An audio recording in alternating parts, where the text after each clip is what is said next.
প্রিয় দর্শক শ্রোতা, আমি আজকে কয়েকটি বিষয় নিয়ে কথা বলবো। এক নম্বর কথা হচ্ছে, আপনারা সবাই জানেন দৈনিক ইনকিলাব পত্রিকা, বাহাউদ্দিন এবং মুমতাজি গং এবং তাদের জমিয়তুল মুদাররিসিন তারা প্রকাশ্যে আমাদের এই শিক্ষক সমাবেশকে বিতর্কিত করার জন্য তারা চেষ্টা করেছে আমাকে বিতর্কিত করার জন্য। আমরা জাতীয় প্রেস ক্লাবে 20 অগাস্ট সংবাদ সম্মেলন করে আমরা প্রতিবাদ জানিয়েছি এবং যে অভিযোগগুলো তারা এনেছিল এই ব্যাপারে আমরা আমাদের ব্যাখ্যা জোটের পক্ষ থেকে আমরা উপস্থাপন করেছি। এরপরেও তারা আরেকটি নিউজ করেছে, এই বিষয়টি নিয়ে কথা বলবো আপনাদের সামনে কথা বলবো। 13 তারিখের পর থেকে, অর্থাৎ শিক্ষক সমাবেশের পর থেকে জোটের পক্ষ থেকে আমরা কি কাজ করেছি এবং সর্বশেষ আপনাদের সামনে কথা বলবো আমাদের বাড়ি ভাড়ার যে প্রস্তাবনা আমরা পেশ করেছিলাম 20%-এর, এই বাড়ি ভাড়ার সর্বশেষ কি খবর, এই বিষয়টি নিয়ে আপনাদের সামনে কথা বলব। প্রথমত আমি ইনকিলাব পত্রিকার রিপোর্ট নিয়ে কয়েকটি কথা বলতে চাই। আপনারা দেখেছেন তারা 2-1 দিন আগে আরেকটি নতুন করে রিপোর্ট তারা পাবলিশ করেছে। ওখানে তারা কিছু অভিযোগ এনেছে যেগুলো একেবারেই ভিত্তিহীন এবং অমূলক। তারা এখানে একটি অভিযোগ এনেছেন যে আমি নাকি 15 দিন পর পর প্রতিষ্ঠানে এসে তারপর আমি স্বাক্ষর করি। আমার প্রতিষ্ঠানটি জেলা সদর থেকে ডিসি অফিস যদি বলি, ওখান থেকে আসতে 20 থেকে 25 মিনিট লাগে। 20 থেকে 25 মিনিটে ওখান থেকে আসা যায়, সর্বোচ্চ 30 মিনিট হলে আমার প্রতিষ্ঠানে আসা যায়। এবং আমার প্রতিষ্ঠানের সভাপতি হচ্ছেন ময়মনসিংহ জেলার সম্মানিত জেলা প্রশাসক মহোদয়। আপনারা একটু চিন্তা করে দেখেন যে জেলা প্রশাসক মহোদয় সভাপতি এবং জেলা প্রশাসকের কার্যালয় থেকে আমার প্রতিষ্ঠান মাত্র 30 মিনিটের দূরত্ব, এবং যদি ব্যক্তিগত গাড়ি নিয়ে কেউ আসে তাহলে 20 মিনিটেই জেলা প্রশাসক মহোদয় কার্যালয় থেকে আমার অফিসে আসা সম্ভব, আমার মাদ্রাসায় আসা সম্ভব।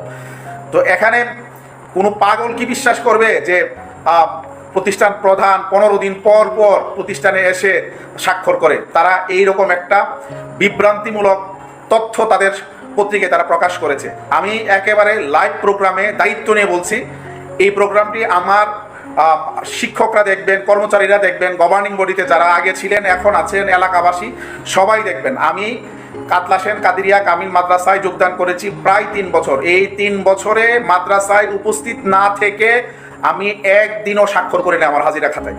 আমি আবার দায়িত্ব নিয়ে বলছি, এই মাদ্রাসায় যোগদান করার পরে মাদ্রাসায় উপস্থিত না থেকে আমি একদিনের জন্য হাজিরা খাতায় স্বাক্ষর করিনি।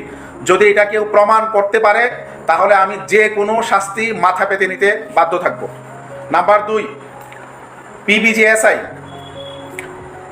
Performance best grants for secondary institution, ওখান থেকে 5 লক্ষ টাকার একটা বরাদ্দ বাংলাদেশের অনেক প্রতিষ্ঠানে পেয়েছে, আমাদের বিভিন্ন প্রতিষ্ঠানগুলোতে দেওয়া হয়েছে। আমরা আবেদন করে এই স্কিমের আওতায় 5 লক্ষ টাকা পেয়েছি। এখানে শিক্ষকদের জন্য 1 লক্ষ টাকা বরাদ্দ ছিল এবং শিক্ষার্থীদের জন্য 1,25,000 টাকা বরাদ্দ ছিল। এটা নিয়ে তারা রিপোর্ট করেছে যে আমরা নাকি শিক্ষার্থীদের 1 লক্ষ টাকা নাকি আমরা তসরুপ করেছি, আমরা নাকি দেইনি। আমি এই লাইভ প্রোগ্রামে অন্তত কয়েক লক্ষ লোক এই লাইভটি দেখবেন এবং আমার মাদ্রাসার আশেপাশের লোকজন নিশ্চয়ই দেখবেন, আমার অভিভাবকরাও দেখবেন। আমি দায়িত্ব নিয়ে বলছি, আমাদের শিক্ষার্থী যারা ছিল এখানে 25 জন 5,000 টাকা করে 1,25,000 টাকা বিকাশের মাধ্যমে আমাদের শিক্ষার্থীদের অ্যাকাউন্টে আমরা পাঠিয়েছি। আমার কাছে সকল তথ্য আছে এবং এগুলো আমরা মাউসিতে আমরা যিনি স্কিমের পরিচালক তার দপ্তরে এই কাগজগুলো জমা দিয়েছি। অথচ তারা এই সমস্ত তথ্যগুলো কোনো রকমের যাচাই বাছাই না করে একেবারে শতভাগ মিথ্যা এবং বিভ্রান্তিমূলক রিপোর্ট একটা জাতীয় দৈনিক পেশ করেছে এবং তারা প্রকাশ করেছে। নিয়োগ নিয়ে তারা বিভিন্ন রকমের প্রশ্ন উঠিয়েছে। আমার এই প্রতিষ্ঠানটি 133 বছরের প্রাচীন প্রতিষ্ঠান এবং এই প্রতিষ্ঠানটি একেবারে সূচনা লগ্ন থেকে এখানে আপনার সভাপতি থাকেন, আপনার প্রশাসনের লোকজন, এখানে লোকাল সভাপতি কখনো এখানে হয়নি, আমি যেটুকু আমাকে এলাকার লোকজন নিশ্চিত করেছেন। আমার নিয়োগের সময় সভাপতি ছিলেন ডিসি মহোদয় এবং নিয়োগ চলাকালীন সময়ে ডিসি মহোদয় পুরাটা সময় ছিলেন, এডিসি শিক্ষা তখন যিনি ছিলেন পুরাটা সময় ছিলেন, ম্যাজিস্ট্রেট ছিলেন, বিশ্ববিদ্যালয়ের প্রভিসি ছিলেন এবং আমাদের মাদ্রাসা শিক্ষা অধিদপ্তরের একজন পরিচালক ছিলেন এবং আমাদের গভর্নিং বডির 2 জন সদস্য, আমার ভারপ্রাপ্ত প্রিন্সিপালের দায়িত্বে যিনি ছিলেন তিনি এবং একজন শিক্ষক প্রতিনিধি। এখানে নিয়োগ কার্যক্রম আমি যেটুকু শুনেছি শতভাগ স্বচ্ছতা এবং সততার সাথে পরিচালিত হয়েছে, অথচ তারা এই নিয়োগকে তারা প্রশ্নবিদ্ধ করার জন্য চেষ্টা করেছে। আমার প্রশ্ন যে আমার নিয়োগে যদি অনিয়ম হয়ে থাকে তাহলে ইনকিলাব পত্রিকা আমি নিয়োগ পেয়েছি 3 বছর আগে, 3 বছর আগে তারা কেন রিপোর্ট করলো না? তারা আজকে যখন 13 আগস্টের প্রোগ্রামের মাধ্যমে তাদের নেতৃত্বে যখন কাঁপন ধরেছে, যখন মসনদে কাঁপন ধরেছে, তাদের আগামী দিনের নেতৃত্ব যখন অনিশ্চয়তার মুখে পড়েছে, তখন তারা তাদের মতো করে গাঁজাখুরি রিপোর্ট করা তারা শুরু করেছে। আমি কয়েকটি বিষয় উল্লেখ করলাম, এগুলো বললে হয়তো আপনারা আরও হয়তো আপনাদের দ্বৈতচ্যুতি ঘটবে, এই জন্য আমি একেবারেই সংক্ষেপে কয়েকটা বিষয় বললাম। এরকম অসংখ্য মিথ্যা, বানোয়াট, অসত্য তথ্য দিয়ে তারা তাদের রিপোর্টগুলো সাজিয়েছে।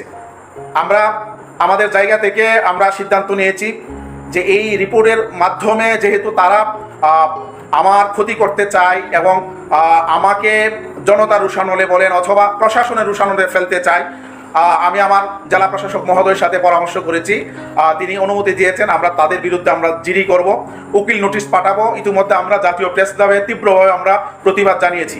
আপনাদের জ্ঞাতার্থে জানাতে চাই, তারা কোনো রকমের সত্য মিথ্যা যাচাই না করে শুধুমাত্র প্রতিহিংসার বশবর্তী হয়ে আগামী দিনে তাদের নেতৃত্বে যাতে কেউ চ্যালেঞ্জ হয়ে দাঁড়াতে না পারে, আমার পথচলাকে শুধুমাত্র থামিয়ে দেওয়ার জন্য তারা এই জাতীয় আজগবি সকল রিপোর্ট দিয়ে তাদের তথ্য দিয়ে তারা এই রিপোর্টটিকে সাজিয়েছে। সুতরাং আমি আজকের এই লাইভ প্রোগ্রামের মাধ্যমে তাদের এই ন্যাক্কারজনক মিথ্যাচারের তীব্র নিন্দা এবং প্রতিবাদ জানাচ্ছি। প্রশাসনের কাছে আমি অনুরোধ জানাবো, আপনারা এই বিষয়গুলো দেখবেন এবং এই ব্যাপারে আপনারা আপনাদের জায়গা থেকে ব্যবস্থা নেবেন। কারণ বাহাউদ্দিন মুমতাজি গং তারা বিগত 17 বছর নির্লজ্জভাবে ফেসিস্ট সরকারের কিভাবে তুষণ করেছে এবং তার পত্রিকার মাধ্যমে ফেসিজমকে দীর্ঘায়িত করার ক্ষেত্রে তারা কিভাবে ভূমিকা রেখেছে, এগুলো জাতীয় প্রেস ক্লাবের সংবাদ সম্মেলন করে সকল তথ্য দিয়ে তাদের পত্রিকা থেকে তথ্য দিয়ে আমি প্রশাসনকে আমি জানিয়েছি। সুতরাং আমরা মনে করি প্রশাসনের এই ব্যাপারে আশু পদক্ষেপ গ্রহণ করা উচিত।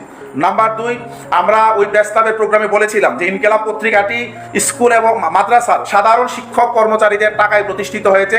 বাহাউদ্দিন গংরা ক্রিমিনালি করে তারা আপনার প্রতারণা করে এই পত্রিকাদেরকে তারা কবজায় নিয়েছে। সুতরাং সরকারের উচিত এই পত্রিকার যারা সঠিক মালিক অর্থাৎ যারা শিক্ষক তাদের কাছে এই পত্রিকার মালিকানা ফিরিয়ে দেওয়া। এটা ইনকিলাবের ষড়যন্ত্র আছে। আমরা দেখতে পাচ্ছি শুধু ইনকিলাব পত্রিকা নয়, জমিয়তুল মুদাররিসিন নয়, বাহাউদ্দিন মুমতাজি গং নয়, অন্যান্য কিছু অন্য সংগঠনও এখন আমাদের বিপক্ষে প্রকাশ্যে অবস্থান নিয়েছে এবং তারা আমাদের ব্যাপারে তারা বিভিন্ন জায়গাতে কুৎসা রটনা করে চলেছে। আমরা এগুলো তীব্র নিন্দা জানাই।